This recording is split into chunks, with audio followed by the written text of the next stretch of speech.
di Bisa Bincang Santai, tentunya di IKP Official, Informasi Cerdas, Masyarakat Sejahtera.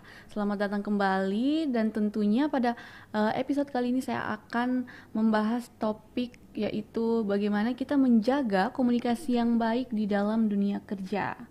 Ya, komunikasi yang baik di tempat kerja itu bukan hanya tentang menyampaikan pesan dengan jelas, tetapi juga tentang bagaimana kita mendengarkan dengan baik, memahami kebutuhan dan perspektif orang lain dan juga membangun hubungan yang kuat. Ya, bagaimana kita berkomunikasi di tempat kerja juga dapat mempengaruhi produktivitas, kepuasan kerja dan juga budaya perusahaan secara keseluruhan.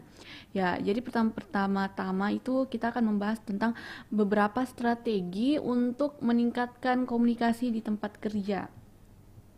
Di mana yang pertama kita harus menjelaskan tujuan dan harapan. Ya, saat berkomunikasi dengan rekan kerja atau tim, pastikan kita untuk menjelaskan dengan jelas tujuan apa dan yang diharapkan dari mereka. Ini juga mungkin membantu dapat mengarahkan fokus dan memastikan bahwa semua orang memahami peran mereka. Ya, selanjutnya kita menggunakan bahasa yang jelas dan tepat. Hindari penggunaan bahasa teknis yang mungkin tidak dipahami oleh semua orang. Gunakan bahasa yang sederhana dan jelas agar pesan yang akan disampaikan itu mudah dipahami oleh semua pihak. Ya, terus kita memberikan umpan balik secara terbuka, berikan umpan balik secara konstruktif dan jujur, tetapi juga belajar untuk memahami dan menerima umpan balik dengan lapang dada. Ini adalah salah satu cara mungkin yang efektif untuk memperbaiki kinerja dan membangun hubungan yang lebih baik dengan rekan kerja. Ya, terus kita mendengarkan dengan aktif. Jadilah pendengar yang baik untuk memberikan perhatian penuh kepada orang yang berbicara, mengajukan pertanyaan untuk memperjelas pemahaman dan juga menunjukkan minat terhadap apa yang mereka katakan. Ya, jadi ada beberapa saran yang praktis bagi para pendengar untuk para pendengar kami di Bincang Santai ini untuk meningkatkan keterampilan komunikasi mereka di tempat kerja. Ya, jadi yang pertama itu jadilah jelas dan konkret dalam komunikasi, terus berikan umpan balik secara konstruktif dan jujur, gunakan teknologi secara bijak untuk memfasilitasi komunikasi yang efektif, dan juga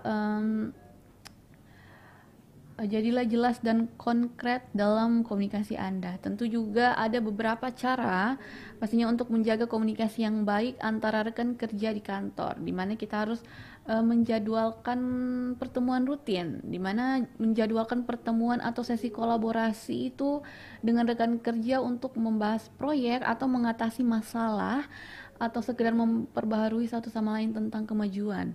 Pertemuan ini juga dapat membantu memastikan bahwa orang tetap terhubung dan terinformasi dan terus kita menggunakan komunikasi yang jelas dan tepat. Tentunya saat berkomunikasi melalui mungkin email, pesan teks atau WhatsApp atau platform komunikasi lainnya, mungkin pastikan untuk menggunakan bahasa yang jelas dan tepat. Ya, mungkin itu adalah tadi beberapa pembahasan tentang menjaga komunikasi yang baik di lingkungan kerja.